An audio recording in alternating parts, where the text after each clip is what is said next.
Likez la vidéo, abonnez-vous et activez la cloche de notification, merci. Ouais, bonjour Amérique, bonjour Asie, bonjour Paris, bonjour Europe, bonjour partout, Afrique et dans le monde entier. Balobi, un seul rendez-vous Namboka, un seul rendez-vous, c'est pour demain lundi. C'est pour demain lundi. L'ouverture de l'agence Simon Vemba de Paris Express, ici à Luanda. Balobi, lobby, toujours inauguré vraiment. Innovation, moussoussoye. Il y a Express, agence, oyo bandomé, colis, kolongwa awa, Luanda, Kinshasa. Kinshasa, Luanda, Luanda, Paris, Paris, Luanda, Luanda, Kinshasa. Paris, Kinshasa, veut dire, oh, zalaka na ba colis, zalaka na ba charge, okoka ko, komisa ngo esika olingi ekende te, veut dire contacter, ba contact ozomona liboso ya video oyo. Veut dire, ça n'a pas adresse, ça n'a pas référence, ni sur l'agence Simon Vemba de Paris Express. Balobi eli el probobi tango yaka veut dire mamba be yaka. Balobi eye yasika eye.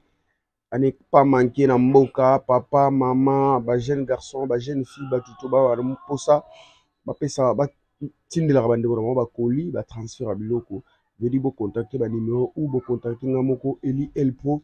Nakopesa bino ba coordonnées na ba adresse fixe ou moi-même nakomema bino tina place esengeli opesi colis na yo ekei otie lelo ozwi lobi otie lelo ozwi lobi ayo eumelaka te mpe awa mayuya elekaka te nyonso eza very chez Simon Vemba de Paris Express te aza fin balobi tonton moko aza fin balobi awa pena patron vraiment Express Simon Vemba de Paris veut dire respect nga mo kutu da eli pour veut dire na cheli mer da ba kilo na nga na kilo veut dire moi 20 kilo mo yeke kin talara agence ma mbuti tout liboso bando so sabiso mutu na Luanda pour que tu agence moko direct Kinshasa ezalaki mwa pasi mais ekomi facile veut dire batutu ya poto mpe baliba tia colis mpona eli pour contacter banimero oyo ekoyambala moko bosazarde te Paris Europe mobimba bosazarde lisusu te agence ezaka moko Simon Vemba